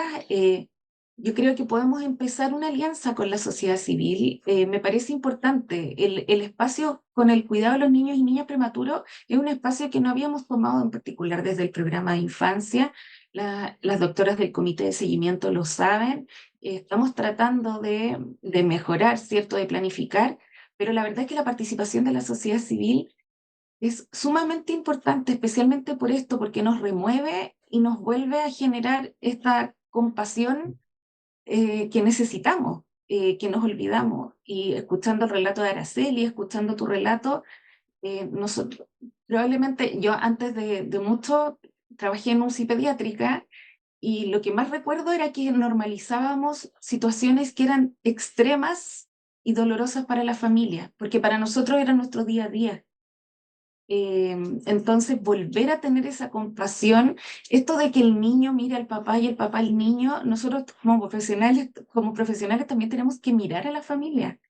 Pero nos gana la droga vasoactiva, nos gana el tubo, y nos perdemos un poco en que el objetivo primordial es el bienestar, y a veces con acciones súper pequeñas nosotros podemos hacer un tremendo cambio.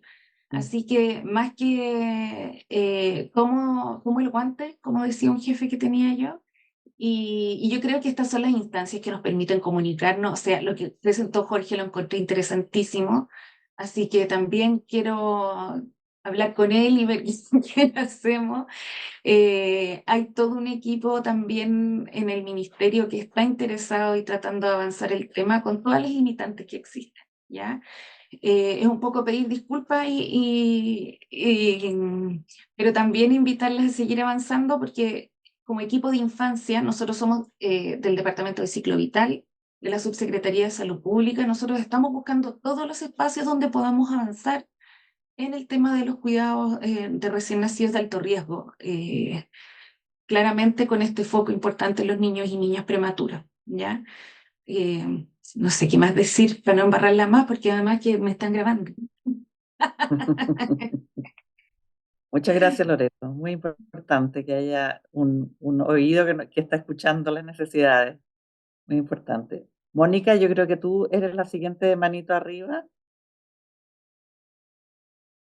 Mónica Mori, ¿estás por ahí? Sí, Ya. nada, recordar que una de las intervenciones más eh, social, psicológica y perinatales útiles es el cuidado canguro ambulatorio. Y ese cuidado canguro ambulatorio hace que los padres se empoderen y que de alguna manera compensen todas estas falencias que nos han contado las mamás en estos testimonios. De manera que no solo estamos al debe, sino que tenemos una tremenda culpa porque el cuidado canguro ambulatorio es muy fácil y económicamente sustentable para poder hacer la intervención a lo largo y ancho del país. Aprovechando que está Loreto, Loreto sabe que estamos nosotros dispuestos a capacitar a todo el país en el cuidado canguro, que está absolutamente demostrado que no solo salva vidas, sino que salva emociones y salud mental. Aquí hay un debe y hay una deuda que de alguna manera tenemos que ser capaces de trabajar para no seguir haciendo estas reuniones y rasgándonos vestiduras cuando deberíamos estar contándonos eh, los beneficios de las distintas intervenciones. Este es un reto, Loreto. Este es un reto que tenemos que seguir adelante. Tenemos que lograr que las autoridades del ministerio nos apoyen y nos financien.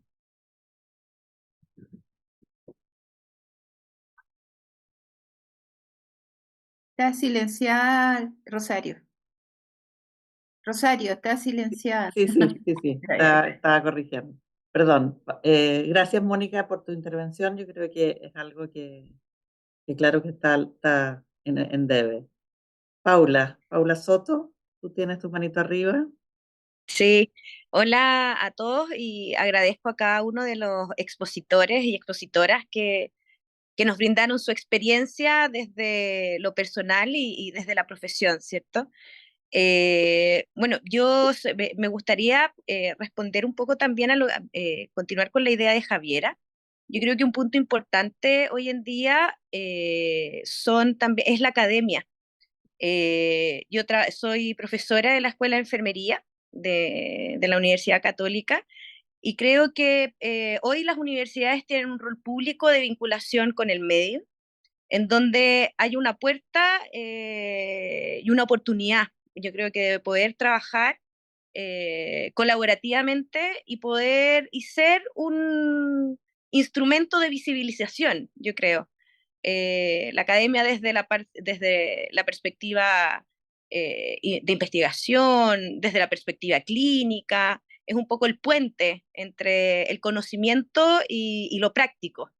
Entonces, yo creo que es una alianza que es importante de abordar y ahí ofrecer también al servicio quizás patudamente y personalmente ofrecer también mi escuela. Tiene un gran compromiso con distintas iniciativas, con distintos grupos de padres. Entonces, ofrecer también esa puerta de que si de alguna manera se puede apoyar esas iniciativas, nosotros vamos a las unidades neonatales, conversamos con padres que están ahí, entonces creo que podemos aportar desde esa vereda, ¿ya? Y poder apoyar en visibilizar y compartir y difundir, no tan solo con los que son profesionales hoy en día, sino que en la formación de los futuros profesionales, que yo creo que eso es algo súper importante. Así que desde ya te dejo abierta tanto a Araceli como a Javiera la puerta de mi escuela, yo creo que sería bonito poder buscar instancias de poder trabajar en colaboración.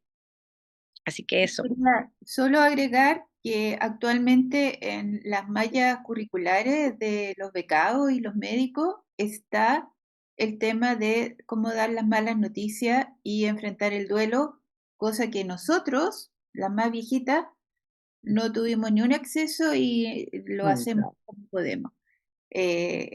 Son avances, pequeños avances, granitos de arena que van colaborando. Bueno, Ahora, muchas gracias, Paula. Yo creo que le toca a Araceli ahora, que tiene su manito levantada. Sí, bajen sus me manitos. escuchan, ¿sí? Bueno, yo más que nada quería decir que tendemos a llorar sobre la leche derramada, ¿cierto? A mí se me murió mi hija y por más que patalee, llore, alegue, pelee con todo el personal de salud, con todo el mundo, nadie me la iba a devolver. A lo que voy yo con esto es que tratemos, en vez de ya seguir reclamando, sentir culpa por lo que no hemos hecho, pensar en lo que vamos a hacer, en lo que podemos hacer de aquí en adelante. Yo creo que esa fue una de las cosas que nos sirvió muchísimo como fundación y como la Ley Dominga en pensar en lo que íbamos a hacer, en lo que íbamos a cambiar. Y así hemos generado tremendos cambios, o sea, hemos hecho un cambio de paradigma en el país tremendo. Después de la Ley Dominga se habla de duelo en Chile, se habla de la muerte gestacional perinatal. Entonces, esa es mi invitación, y mi invitación a Javiera también reúne mamás, pero por el cambio, no por el reclamar por lo que ya no se hizo, ya nada va a cambiar eso.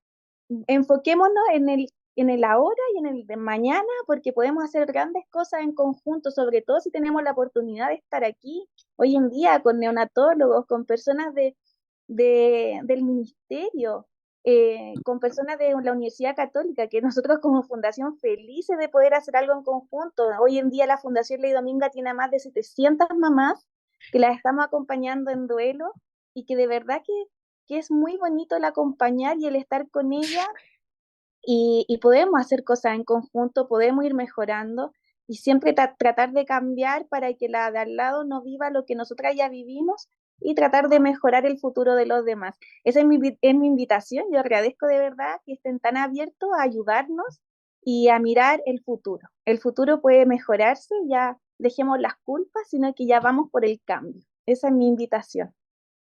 Muchas gracias, Araceli. Realmente eres un ejemplo para todos.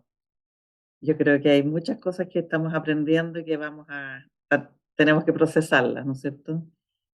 Marcela, ¿tú tenías alguna pregunta? Oye, pero es que han dicho sí, muchas cosas. La verdad es que estoy súper orgullosa, en realidad, de pertenecer a este equipo, al comité de seguimiento. La verdad es que van saliendo estas ideas. eh, Se está gestando esta idea de que el seguimiento de los niños prematuros es importante, que requiere que tengamos personal capacitado, que podamos trabajar en equipo, que trabajemos en forma transversal. Y yo creo que en esto de los cambios de paradigma, efectivamente, yo creo que en los últimos 10 años el comité ha hecho un trabajo maravilloso en ir sembrando esta necesidad de estar preparados para poder atender con la mejor calidad a los niños prematuros. Ya pasamos el periodo de que nos interesaba que subieran de peso, que creciera. Estamos mucho más allá en esto de lograr que nuestros prematuros se incorporen a la sociedad con sus máximas potencialidades. Y estas instancias son las que nos unen, las que nos reúnen, y bueno, y salen estas ideas, etcétera. Yo creo que el trabajo de Paula, que lo conversamos un poquito en el Congreso, de ir formando al personal de salud en estas otras instancias, en esta otra mirada un poco más humanizada, y que tenemos que aprender. Nosotros, como dijo Ivonne, a nadie nos enseñó esto, nadie nos enseñó a enfrentar un duelo, a enfrentar a un niño en el límite de su viabilidad. Así que estoy, nada, para agradecerles a todos los que participaron hoy día. Encontré que ha sido muy enriquecedor y y a Javiera, que bueno, que aquí estamos, que hay que unirse, que efectivamente hay que trabajar, hay que ir sembrando estas semillitas y hay que trabajar en equipo. Eso, eso. Muchas gracias y estoy muy orgullosa de formar parte de este equipo. Muchas gracias, Marcela. Sí, estamos todos contentas. Yo creo que falta tanto por hacer y hay muchas de nosotros que ya estamos por jubilar, entonces queremos que las cosas queden redonditas en lo posible, ¿no? Así pensamos. No sé si alguien tiene alguna otra cosa que opinar, Gabriel o Jorge, no sé si está todo dicho dentro de los otros participantes. Bueno, yo vuelvo a agradecer en realidad a los 4 invitados, la verdad, Javiera y Araceli, yo creo que nos llenaron el alma con sus experiencias, la verdad. Realmente se nota que son experiencias muy profundas que ustedes han vivido y que han sido capaces de procesarlas y de crear algo positivo, y eso es maravilloso. Yo creo que eso va a ayudar a tantas personas, ya ha ayudado a muchas personas. Basta escuchar a Araceli con todas las mamás de prematuro que se juntan elaborando el duelo, que es algo súper difícil y realmente muy, muy impresionante que lo hayan logrado hacer. Yo quiero agradecer también a Jorge y a Gabriel por acompañarnos en un horario que yo sé que es complicado para todos, para los trabajos, para todos, y que sus opiniones han sido importantes para nosotros y para las personas que nos están escuchando de afuera. Así que eso sería, yo creo que damos por, no sé si Ivonne, ¿quieres decir algo más tú? ¿No? No, solo que, a ver, creo que si uno empieza a pensar cómo lo hacemos y dónde ponemos los huevitos, yo creo que hay que ponerlo en todas partes, en la academia, en la sociedad científica, en el sector público, en el sector privado, en el sector legislativo. De repente esta cosa puede lograr la masa crítica que se requiere. Eh, ya no estamos hablando entre pediatras, neonatólogos, estamos hablando con mucha más gente y eso es lo que nos tiene que iluminar el camino. Eh, Solo agradecer también que esté Loreto en representación propia por lo menos va a llevar estas cosas a sectores que deciden políticas, porque sin las políticas de Estado ni las leyes, todas las cosas quedan difuminadas y no se concretan. Si nosotros seguimos insistiendo y golpeando puertas, puede que nos vaya bien y no vamos a aburrirnos ni vamos a jubilar de esta idea por lo menos. Así que muchas gracias también por la asistencia. Muchas gracias a todos y nos veremos en el próximo año. Ya. Un abrazo grande, muchísimas gracias.